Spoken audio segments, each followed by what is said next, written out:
지방자치단체들 가운데 수십억 원씩 들여 대규모 억새단지를 조성하는 곳들이 있습니다. 관광객도 불러들이고 억새로 바이오 연료를 만들기도 하는 일석이조의 효과를 노리는 건데요. 하지만 마구잡이로 만들어낸 억새단지들이 애물단지로 전락하는 경우가 많습니다. 밀착 카메라 안지현 기자입니다. 이곳은 충남 공주에 조성된 억새단지입니다. 그런데 이쪽을 한번 보실까요? 이쪽에는 거대 억새가 보이지 않습니다. 미관상 이후로 베어내버렸기 때문인데요. 이 바닥을 한번 보시면 이 억새 대신 심어놓은 청보리 싹이 이처럼 올라와 있습니다.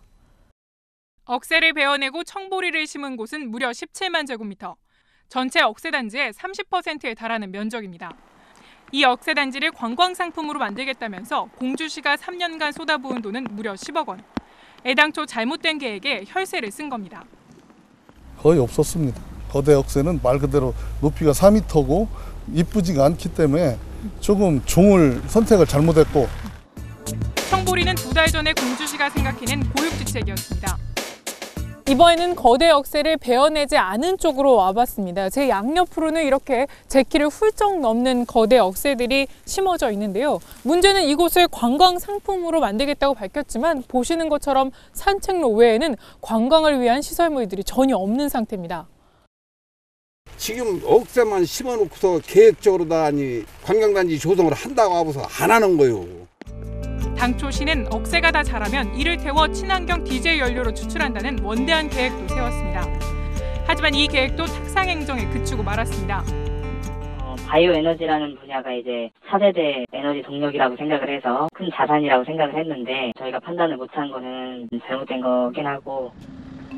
치밀하지 못한 계획 탓에 실패한 억새단지는 다른 지자체에도 있습니다. 이곳은 전북 익산에 있는 억새단지입니다. 제 양옆으로는 거대 억새가 심어져 있는데요. 가까이 가서 보니까 이 제 키를 훌쩍 넘는 높이입니다. 평균적으로 약 4m 가까이 자라난다고 하는데요. 이곳 억새단지의 규모는 약 55만 평, 180만 제곱미터로 전국에서 최대 규모입니다. 이 억새단지는 4대강 사업의 일환으로 2011년부터 3년 동안 54억 원을 들여 조성됐습니다.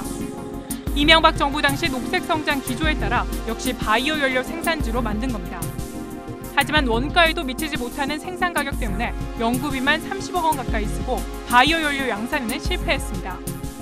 지금 현재로 상용화해서 하는 데는 없습니다. 갑자기 또 유가가 하락되고 있단 말입니다. 바이오 에너지 체들이 줄줄이 도산하기 시작해버렸죠. 애당초 거대 억새는 관광 상품화에는 어려움이 컸습니다. 매년 축제는 열어왔는데 올해는 그나마도 열지 못했습니다. 갈 때는 막 개화도 많이 오고 하얀데 억새는 금년 같은 경우는 한 반절도 안 폈어요. 다행히 제대로 운영되고 있는 곳도 있습니다. 저희가 마지막으로 찾은 곳은 충남 서천 신성리에 있는 갈대밭입니다. 바로 제 옆으로 갈대가 보이는데요. 그동안 봐왔던 거대 억새와 외관상 크게 다르지 않지만 이곳은 다른 곳과 달리 인공적으로 심은 것이 아니라 자연적으로 조성된 갈대밭 일부를 공원으로 만들었습니다. 이러다 보니 자연미에 이끌린 관광객들의 발길이 끊이지 않습니다.